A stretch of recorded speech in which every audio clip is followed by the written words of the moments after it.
Hello students, welcome back to my next video. In this video we will learn about increasing soil fertility. Today's topic.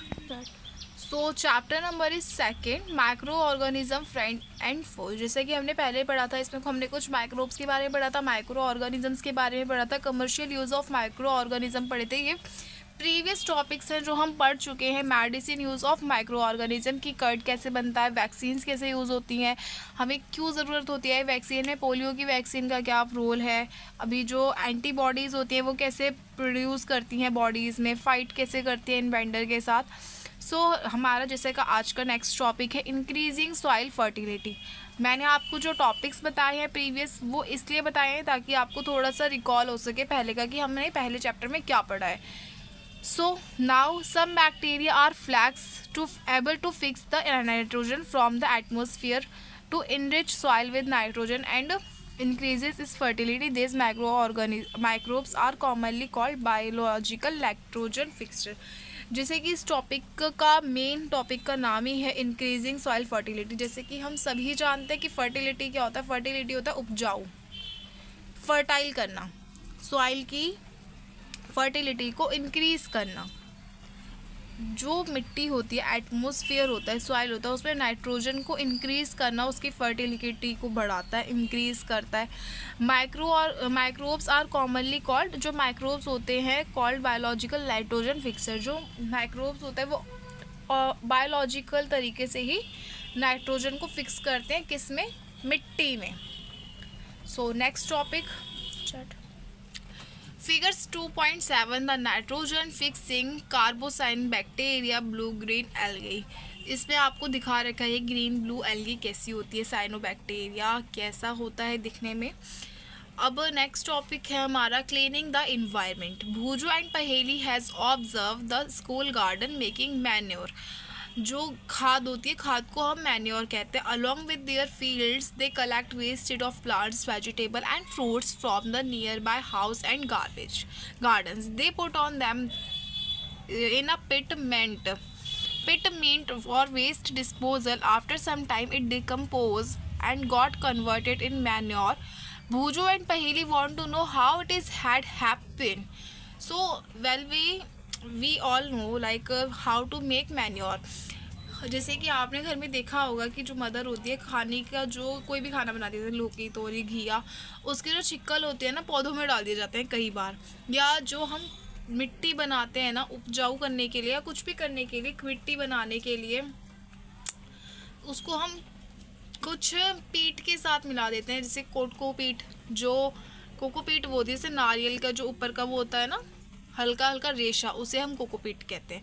तो वो बहुत easily, बहुत जल्दी dissolve हो जाता है और वो क्या बन जाता है, सॉइल बन जाती है, और वो भी अच्छी, बहुत अच्छी, जिसमें फर्टिलिटी रेट बहुत ज़्यादा इंक्रीज होता है। इसमें यही बताया है कि भूजो और पहेली क्या ऑब्जर्व करते हैं कि स्कूल के बाहर जो गार्डन होते हैं उसमें वो लोग ना वेजिटेबल्स का कूड़ा इकट्ठा कर रहे होते हैं। कूड़ा क्या, वेजिटेबल्स के छिक्कल इकट्ठे कर रहे होते हैं और एक डिस्पोजल बनाते हैं, उसमें वो उसको स्टोर करते हैं। तो वो लोग यही जानना चाहते हैं कि ये मैन्योर कैसे कन्वर्ट हो जाता है, ये सब चीज़ें मैन्योर में कैसे कन्वर्ट हो जाती है। Activity 2.5 take 2 pots, fill each pot half with soil, marks them A and B, put plants waste in a pot A and things like polythene bags, empty glass bottles and broken plastic toy in the pot B.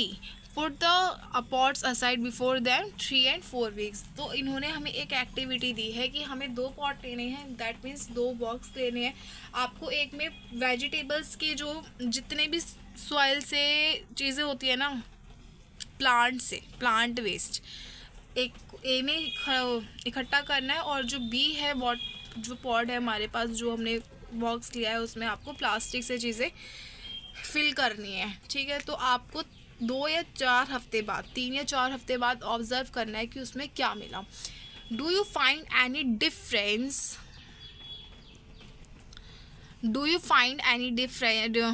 Difference in the contents of the 2 pots. तो आपने कुछ ऐसा observe किया, इसमें difference देखा आपने कि दोनों में क्या क्या डिफरेंट है। तो If so, what is the difference? You will find the plant waste in pot A has been decomposed. तो आप क्या ऑब्जर्व किया आपने कि जो प्लांट ए है वो डिकम्पोज हो जाएगा. कॉमन सी बात है ना, वो डिकम्पोज इसलिए हो जाएगा क्योंकि उसमें बहुत ज़्यादा फर्टिलिटी रेट ज़्यादा है. और जो सब्जी होती है मिट्टी से चीज़ बनी है तो वो मिट्टी में ही मिल जाएगी, ये भी कॉन्सेप्ट है आपका. और दूसरा ये है कि वो वेजिटेबल्स हैं, डिकम्पोज हो सकती हैं, सड़ गल के खाद ही बननी है उसकी. जैसे कि खेतों में होता है ना कि हम कुछ भी चीज़ छोड़ देते हैं तो कुछ दिनों बाद वो डिकम्पोज इस तरीके से हो जाती है कि फिर वो मिट्टी में मिल जाती है और हमें पता नहीं चलता. इस तरीके से डिकम्पोज होना. The plants waste has converted into manure action to microbes the nutrition. जो मैन्योर में कन्वर्ट होती है ना, जो ये खाद होते हैं. अच्छा एक बात बताओ, हम सब्जी रोटी खाते हैं, कुछ भी खाते हैं, तो वो क्या करता है, हमारी बॉडी को न्यूट्रिशन देता है, कार्ब्स देता है, प्रोटीन देता है. सेम जो वो खाद है जो सब्जी से बनी है, प्लांट से बनी है, वेजिटेबल्स के छिक्कल से बनी है, वो क्या करेगी, सेम न्यूट्रिशन देगी. किसको, प्लांट्स को. लाइक प्लांट्स को, सॉइल को क्या करेगी, ज़्यादा फर्टिलाइज करेगी. Release the process can be used by the plant again. जो हम ये सब कर रहे हैं तो उससे क्या हो सकता है, इस प्रोसेस को करने से हम प्लांट को अगेन उगा सकते हैं. Did you notice that A plant be in a pot be the polythene bags, empty glasses, bottle and broken toy part, it does not undergoes any such changes. The microbes could not act on them, convert into the manure. आपने spot B में क्या देखा होगा कि वो जो चीज़ें हैं वो बिल्कुल भी चेंज नहीं हुई होंगी. क्यों? क्योंकि प्लास्टिक ना तो कभी सड़ती है ना कभी गलती है. पर मैं आपको एक बात बता दूं, अभी एक नया बैक्टीरिया आया है जो हमें अमेज़ॉन के जंगलों में मिला है. जस्ट मैंने पढ़ा है, अभी मैं उसको बाद में या शॉर्ट वीडियो में कन्वर्ट करके बता दूंगी आपको. क्या है कि वो एक ऐसी फंगई है जो प्लास्टिक को गला सकती है, डिकम्पोज कर सकती है. किस में, मिट्टी में और हवा में, दोनों तरीके से प्लास्टिक को कन्वर्ट कर सकती है. वो फ्लेम की तरह हवा में ऐसे मिल जाएगी कि हमें पता नहीं चलेगा. बट आप सोचो उसका मतलब कितना बड़ा डिसएडवांटेज है कि आप पॉलीथीन भरे एक इन्वायरमेंट में सांस ले रहे हो, तो वो पॉलीथीन इनडायरेक्टली आपके लंग्स में जा रही है. So let's come to the point.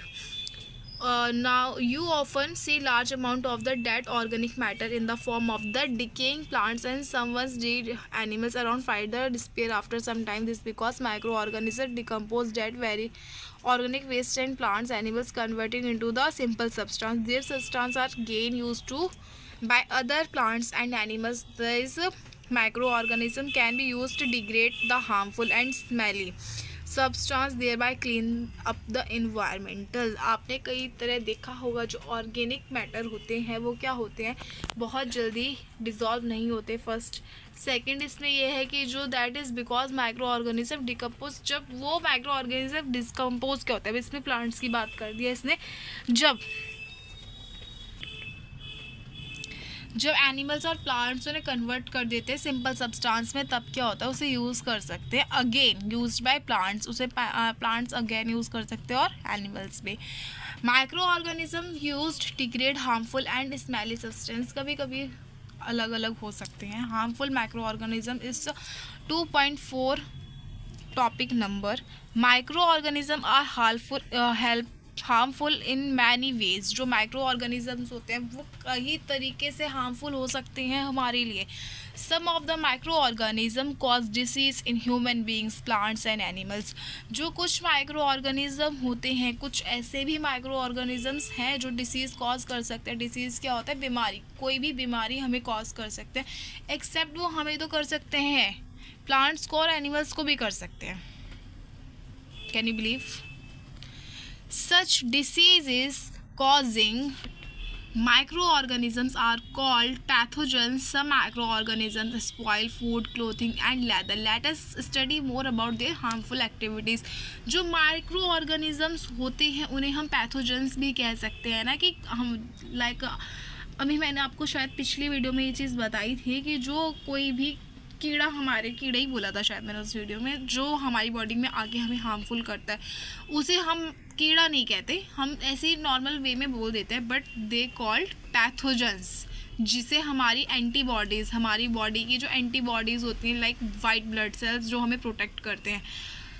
Micro organisms pathogen को कहते हैं और वाइट ब्लड सेल्स के साथ वाइट ब्लड सेल्स पैथोजन को भगाते हैं, इनडायरेक्टली पैथोजन्स को किल करते हैं ताकि हमारी बॉडी सेफ रह सके। सब micro organisms spoil food clothing, जो कुछ माइक्रो ऑर्गेनिजम्स होते हैं वो खाने को भी ख़राब कर देते हैं, फूड को भी ख़राब कर देते हैं, स्पॉइल मीन्स कपड़े को भी और लेदर को भी। Let's study more about the harmful, ऐसी हम कुछ नई चीज़ों के बारे में जानते हैं आगे के इस चैप्टर में। डिसीज़ कॉजिंग और माइक्रो ऑर्गेनिजम्स इन ह्यूमंस, की कोई भी डिसीज़ माइक्रो ऑर्गेनिज्म के साथ ह्यूमंस में कैसे हो सकती है, कैसे आ सकती है, ये कैसे कॉज हो सकती है। Pathogens enter our body through the air we breathe. Pathogens जो होते हैं, याद रखना पैथोजेंस क्या होते हैं, माइक्रो ऑर्गेनिजम्स को हम पैथोजन कहते हैं और माइक्रो ऑर्गेनिजम्स कहीं भी हो सकते हैं, हम इन्हें अपनी आंखों से नहीं देख सकते। Pathogens enter our body through the air we breathe, जब हम सांस लेते हैं तो पैथोजेंस हो सकता है कि वो हमारी सांस लेके, जो जिससे हम सांस ले रहे हैं जिस हवा में, उस हवा के साथ हमारी बॉडी में चले जाएं। It can possible. Water, the water we drink to food और वी ईट, उस पानी में भी वो पैथोजेंस हो सकते हैं जो हम पानी पी रहे हैं या जिससे हमारे घर में खाना बन रहा है, और इसके 99% चांसेस होते हैं। कभी भी आप पानी देखोगे उसमें कुछ ना कुछ आपको डस्ट दिखेगा या वो बिल्कुल क्लीन नहीं होता। मोस्टली लोगों के घर पानी क्लीन नहीं होता, वो टंकी का पानी यूज़ करते हैं और हो सकता है कि उसमें थोड़े से भी अगर माइक्रोब्स होते हैं या कहीं से भी डर्टीनेस आ जाती है या डस्ट आ जाता है तो वो आपकी बॉडी को हार्मफुल कर सकता है। उसमें माइक्रो ऑर्गेनिजम्स दैट मीन्स तो उससे भी हमें कॉज कर सकता है। They can also get transmitted by direct contact with infection person और कैरी बाय एनिमल्स। ये जो इन्फेक्शन है, पैथोजन है, वो हमें डायरेक्ट किसी पर्सन से भी हो सकता है, जैसे कि मैं किसी से बात कर रही हूँ और उसने कुछ खांसा या उसको कोई डिसीज़ हो रखी है और उसके जो स्प्लिट है, जो उसका थूक है या कुछ भी है, वो मेरे ऊपर गिरा, 1-2 डस्ट गिरे, 1-2 ड्रॉप गिरे, तो क्या होगा, वो मुझे भी कॉज हो सकता है, जैसे कि हमारा खांसी जुकाम ऐसे ही फैलता है। किसी एनिमल से भी हो सकता है, जैसे कि हमारे घर में कोई डॉग है, वो किसी का बाहर गया घूमने, वहाँ से इसने कहीं पैथोजन ले लिया और उससे हमें ट्रांसमिट हो गए, हमारे पास आ गए, क्योंकि वो हमारे साथ ही रहता है पूरा time. Microbes disease that can be separate from infection person to a healthy person. Infected person to a healthy person through air, water, food and physical contact are called communicable disease. कोई भी micro organism किसी इंसान से कहीं किसी पानी से, किसी खाने से, किसी पेट से, किसी वाटर से, किसी फिजिकल कांटेक्ट से जो हमें एक दूसरे को हो सकता है, एक से दूसरे इंसान को हो सकता है, उसे हम क्या कहते हैं, कम्युनिकेबल डिसीज़। कम्युनिकेबल डिसीज़ जो कम्युनिटी से हो सकती है, कम्युनिकेशन से कह लो आप, मतलब बातचीत करने से भी हो सकती है, खाने से भी हो सकती है किसी के साथ, जैसे बच्चे स्कूल में लंच शेयर करते हैं तो उनसे भी हो सकती है कि आपने उनका हल्का सा भी झूठा खा लिया तो आपको वो डिसीज़ हो जाएगी। Example such as disease include cholera, common cold जैसे मैंने अभी खांसी जुकाम बताया था, chicken pox and tuberculosis. Yes, TB भी हो सकता है, टीबी तो सबसे ज़्यादा हाई रेट पे होता है। आप किसी से बात भी करो और उसके मुंह से कुछ भी 1-2 ड्रॉप्स भी आपके मुंह पे लग जाते हैं, आपके हाथ में लग जाता है और आप उसकी बॉडी में ब्लड में वो मैच हो जाता है, तो वो आपको कॉज हो सकता है।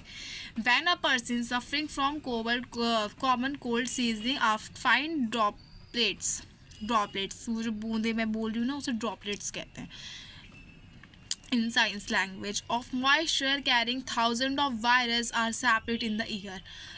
The virus may enter the body. Healthy person will breathing can cause infection. जो एक पर्सन किसी बीमारी से सफ़र कर रहा है, जैसे कि कॉमन कोल्ड से सफ़र कर रहा है, तो जो उसका छोटे से छोटा ड्रॉपलेट होता है, मॉइस्चर के साथ कैरी करके 1000 वायरस फैला सकता है हवा में, और वो वायरस क्या होएगा, बॉडी के किसी और की बॉडी में एंटर होएगा और दूसरे पर्सन को इन्फेक्ट करेगा।